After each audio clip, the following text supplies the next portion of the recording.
Welcome to Well-Traveled Life with Jonathan and Jennifer. We're here today on a very foggy morning in Seward, Alaska, and not our first trip here. No, but we've had sunny days when we've been here before, and this fog is supposed to burn off within an hour or two, so I think it's going to get better.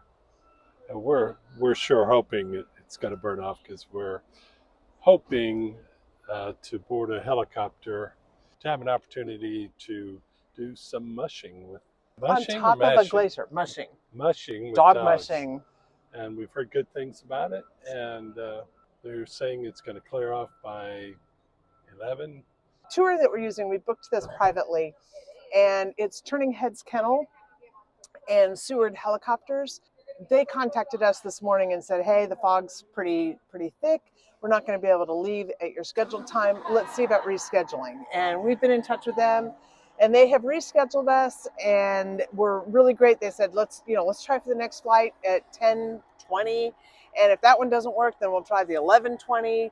But they were just really great about working with us to reschedule and make sure we continue to get the experience. Yeah, for better or worse, we have a pretty early back on board time. Yeah, I'm not sure I love that. We have to be back on board by like 2:30 in the afternoon. So it's not really... Is that the back on board time, or is that the sail away time? I like to be back on board by 2 because I think sail away is 2:30. But they're saying get back on board at 2:30. I don't want to be a runner. Absolutely. So what do you know about Seward? It's where Alaska begins, as I like to say. It's near the start of the Iditarod Trail, which is not the same thing, which is a physical trail, kind of running north-south up towards Nome. Yeah, we'll talk to Kim about the Iditarod Trail. Their ceremonial starts in Anchorage. Got it. And they do that. There's lots of spectators come and see basically they do a one day. The racers will take a guest rider with them, and it's just a short journey in Alaska, in Anchorage area. Then the next day they actually start the official race, and that's out of Willow. And that's where they've got all their gear, everything that they need, all their dogs, and they're heading to Nome. So they are following the Iditarod Trail to Nome. The official Iditarod Trail, though, does, however, start here in Seward at mile 0. So that's the difference between the trail and the race. They were trying to get some medicine for, I believe, maybe smallpox. I think it was diphtheria. Yeah. And it came in because Seward is a harbor. Came in on the ship, and they had to get it to Nome, and so they did that through dog sled on the Iditarod Trail. It's about 1,000 miles. It depends on if they do the northern route or the southern route. They have 2 different routes on the trail, and they alternate those every year. So it depends on which one but it's around 1,000 miles. There's checkpoints along the way that the mushers are required to check in. They can stop anywhere on the trail. They are required to have a 24-hour stopover, and then an 8-hour stopover, and then to rest the dogs. To rest the dogs, yeah. But they do a lot more rest than that. Yeah. But those are mandatory. Okay. They have to do 1 8-hour in a checkpoint and 1 24-hour in a checkpoint. Okay. And then when they get to White Mountain, they also have to do an 8-hour mandatory before they can go. So, and that's just to give them a break, rest their dogs. They do vet checks along the way for their dogs. They drop their supplies at the checkpoint, so that's a great opportunity for them to pick up their supplies. At the cruise ship port, you dock on land, essentially, so this isn't a tender port. But once you get here, you're a little bit outside of town. So it's about a mile to get into the downtown area. Walkable, it's flat, there's a trail, there's signage, so it's not hard. But if you are looking just to get into town quickly, there are free shuttles that they've got here. And they make 14 stops so that you kind of get to see what Alaska's about. They'll take you out to the Sea Alaska Center. Unlike a lot of towns where maybe they have a shuttle bus running every 20, 30 minutes or more, they're running regular. These guys are just like, In fact, there's a bus loading, and there's a bus right behind it ready to load. If you have accessibility issues, a number of the larger buses have lifts in back. You can drive your motorized wheelchair on board, and they'll lift you up. So they've really done a lot here for tourists. Yeah, and if you get on that 14-stop shuttle, it's going to take you around. You can hop off and hop on back on, and no problem. or you can just stay on and get a quick tour. It'll take you a little over an hour to do the full 14 stops and get back though. So Yeah. if you're trying to fit that in between an excursion or something like that, just give yourself enough time to make the full rounds. Yeah. So in many of the regular ports in Alaska, the Seamen's Mission sends out cars to pick up crew members and take them into town. They can go wherever they need to go, a grocery store, restaurants, etc. But they can also go to the Seamen's Mission and they will have church services and other services available to those crew members. I love this. Another option here is riding bikes. Yeah. There's a bike rental place. As you enter the main road at the city, It's right in the railroad cars. It's about a little under a mile walk from the cruise ship terminal to the railroad cars. And that's also a gathering spot for lots of wildlife tours and boats. The harbor is right there. If you take a shuttle, you can get there, but it's also not a terrible walk. once you've got bikes, there are waterfalls that you can get to really easily. There's some mountain biking trails in the area. There's a Safeway if you need to get some shopping done. We did a little bit of everything and stopped in at Sea Alaska, which is on the other side of town from where you pick up your bikes. I hope you enjoy our video, and we'll kind of give you a post excursion review of our mushing. Mushing. Mushing. Don't mash the dogs. Mushing dogs.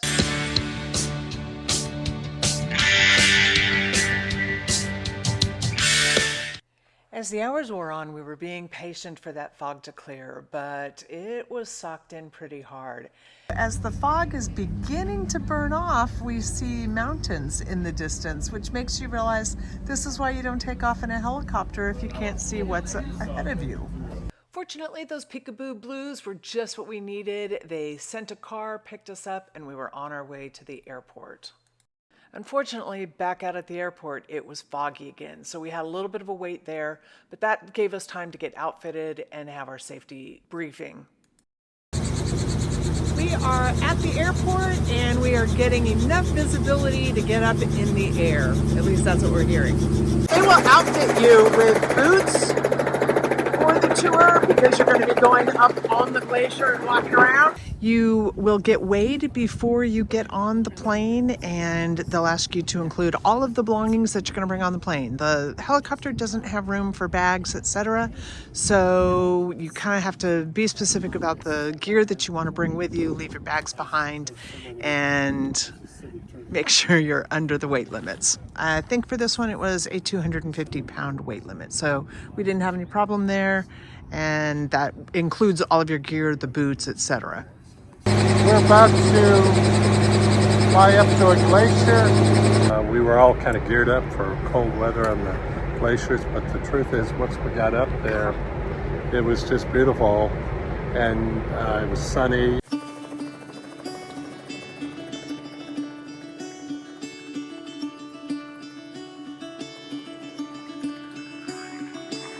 Caught behind Venetian blinds, out of reach for the city lights.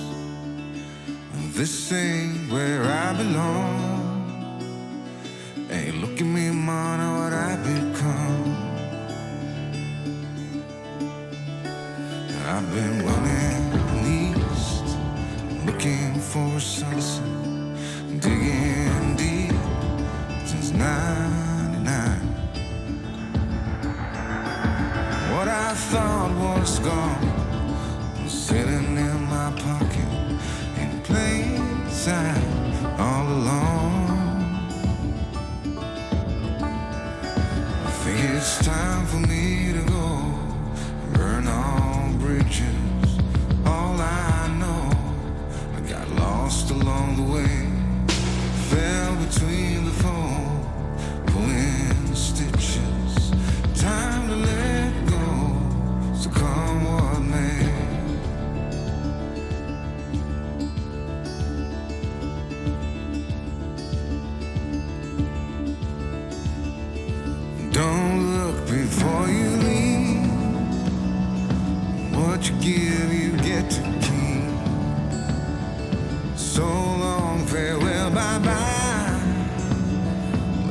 toast for those lost old eyes. And my crooked little heart that seems so rebellious is falling apart right now. I'm bleeding an easy kill, gonna leave it all behind. I think it's time for me to go, burn all bridges. All I know, I got lost along the way, fell between the fold, pulling stitches. Time to let go, so come what may.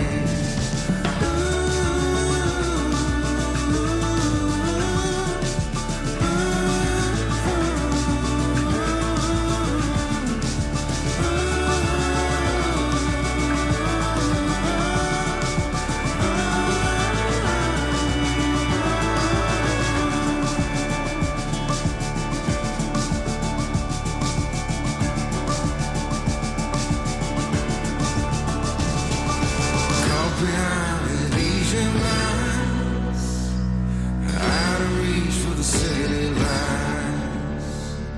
This ain't where I belong. Look at me, mama, what I've become.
The flight up there was just amazingly beautiful. As we're coming into the glacier, you can see the outline of the camp. We were greeted by the enthusiastic yelping of the dog and the team of mushers that live up on the glacier during these summer months. There's about maybe 5 or 6 young men and women who train these dogs up on the glacier. They are dogs that actually run in the Iditarod, and they train them up in this glacier because the conditions are somewhat similar to the worst of the conditions that they'll experience in the Iditarod race. The dogs were absolutely as excited as we were. The musher camp is pretty basic. It's comprised of a number of tents and trailers for the mushers themselves, the dog houses with a stake for each dog and a house for each dog, as well as a pen for the puppies. We'll get to them later. The dogs all go through kind of a training process and a selection process to make the teams. And the first thing that you're looking for in a good Iditarod dog is a dog that isn't a picky eater. They have to be able to eat anything, and they have to be able to eat all the time. And that's because when they're on these races, these are long 20-day races. You've got to have the basic build to be... No, they're breeding these musher dogs, but not every dog that they breed makes it as a musher dog. So they're saying of the dogs that they're breeding, They have to... that's the first one test. tripwire is they have to be able to eat the food that's up there and not be too fussy about it. I think another one is that they have to like to pull. Yeah, they have to want to work. Andy is our musher, and she had our team ready to go. She introduced us to the dogs, we climbed on the sled, and off we went. This is all that they wanted. Good dogs, good dogs.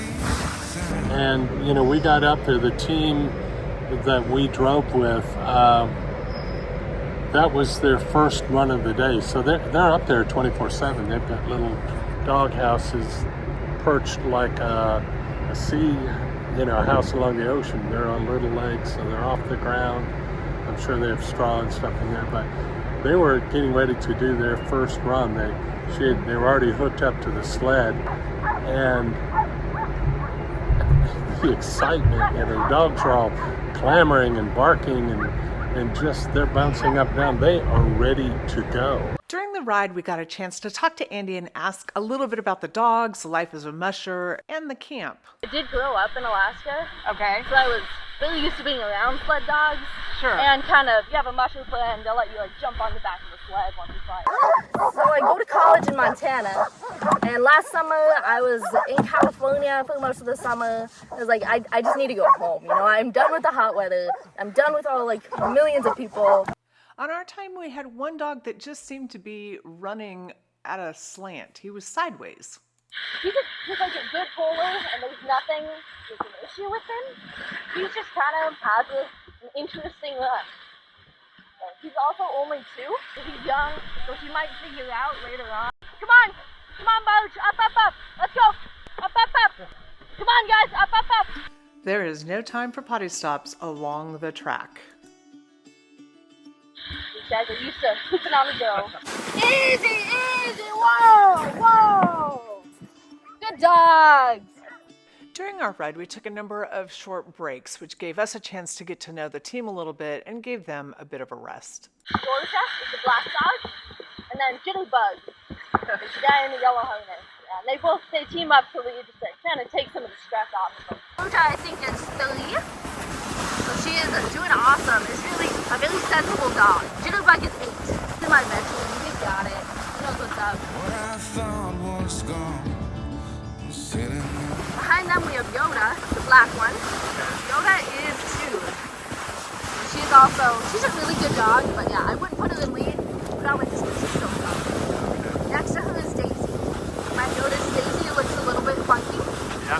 That's because she's actually one of the mushers dogs. Okay. So she grew up in a dog yard. She loves to pull. She has a great time doing this. But she also sleeps on my bed at night and is off her chain most of the time. Behind them is Rex. Yep.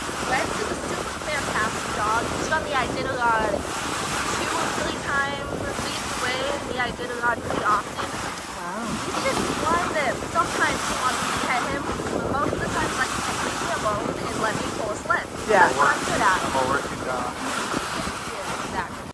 Behind him is a 2-year-old dog, Drummer, who is known for his energy. Has no tail and is wearing booties because of some irritation on his feet. Nellie and King are also 2-year-olds and raring to go, but Drummer does not like them. Drummer, come on! No! Drummer, no! You shouldn't be able to turn around. He's trying to cause chaos.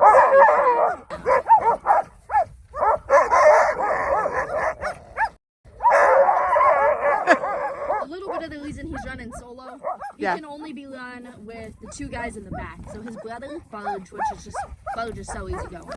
The anchor pair on the team are also siblings, so that's not an uncommon thing to have dogs that are all connected by birth still working on the same teams. Sometimes they have a love-hate relationship, but they pull so well together. They just love to go all the time. They were so excited to go, and you know, when she says mush or whatever the command to go, man, they just took off, and the greatest acceleration you're going to feel, you know, it's like a race car. They just take off. So Being up on the glacier was part of this experience. It is this otherworldly, icy environment. Obviously, we had this incredible weather while we were up there, but you can imagine if those storms are sweeping through, how dangerous this terrain could be and how vulnerable you are to the elements. As our ride came to an end, that was not the end of our musher experience. We now got to go play with the puppies to help socialize them. Easy, easy, whoa, whoa! Good dog! This ain't where I belong. Hey, look at me, mama, what I Hey, it's the boy. I've been running east, looking for sunset, digging deep since '99. What I thought was gone was sitting in my pocket in plain sight all along.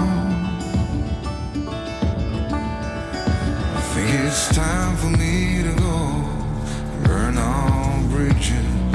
All I know, I got lost along the way, fell between the foam. Who's that little baby? Show me that little baby face. Time to let go, so come what may.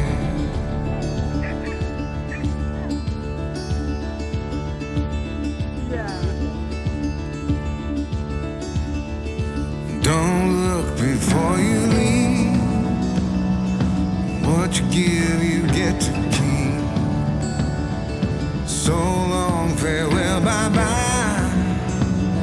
Let's have a toast for those lost old lives. And my crooked little heart that seems so rebellious is falling apart right now. I'm bleeding, an easy kid, gonna leave it all behind. I think it's time for me to go, burn all bridges. All I know, I got lost along the way, fell between the fold, pulling stitches. Time to let go, so come what may.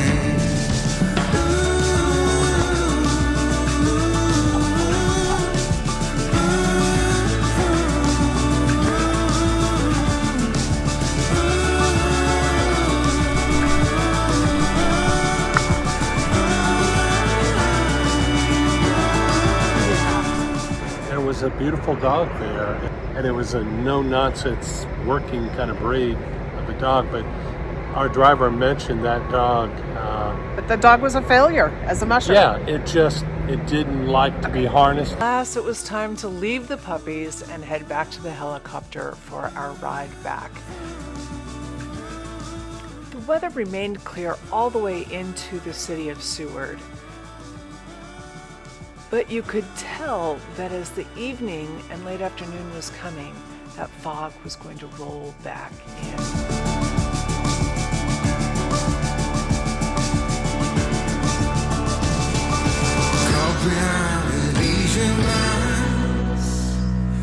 Just spent the early morning on our first excursion, which was a helicopter ride to a dog mushing camp on a glacier up in the mountains that you can see in the background. All things Alaska. You've got helicopter rides over mountains, you've got glaciers, you've got dog mushers on the Iditarod Trail. Woohoo!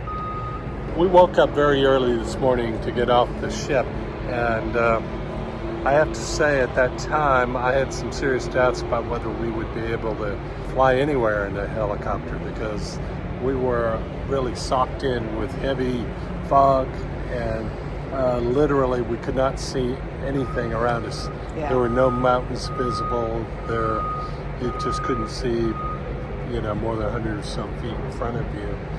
But the locals gave us faith. They said, this will burn off. And it did. It started a little bit by 9. We saw some hint of blue in the sky. But by 11 a.m. or so, the mountains started to pop out. We hope you enjoyed this video, and we hope you enjoyed this look at Seward, Alaska, which is really an amazing place. We loved it. we've been here before, but I would say, speaking for both of us, I think we look forward to coming back. Oh, absolutely. It's just an amazingly beautiful place. And the people. Yeah. From the people that greet you off the ship to our guides, just all amazing. And one of the things we've read is that Seward has been named as the best port with the best guides in Alaska. I didn't know that. So I believe that's true, and based on what we experience, I would say that's true. Enjoy the video. And my crooked little heart that seems so rebellious is falling apart right now. I'm bleeding, an easy kill, gonna leave it all behind. I think it's time for me to go, burn all bridges. All I know, I got lost along the way, fell between the fold, pulling stitches, time to let go, so come what may.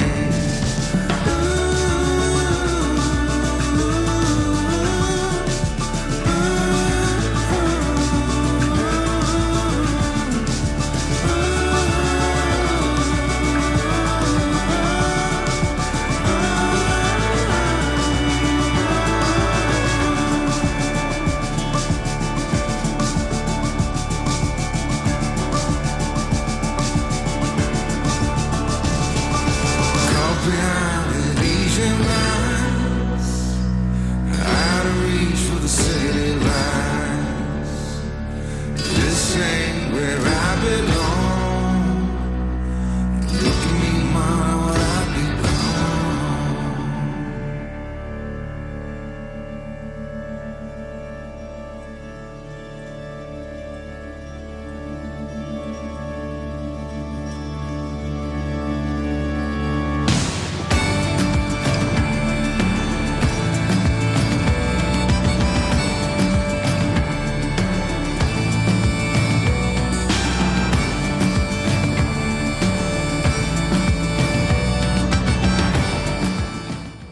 So Jim, where do we go next?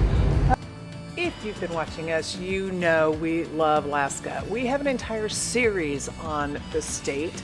We spent about 6 weeks up here in the summer, and we have everything from bear watching, whale watching, eagles fighting over fish out of the sky, kayaking on the Glacier Lake in Valdez, lots of fun beer tasting because when we had bad weather, we had good beer. We hit the regulars like Ketchikan and Juneau, but we also were up in Nome and out in Dutch Harbor. Stay tuned to the end for bloopers.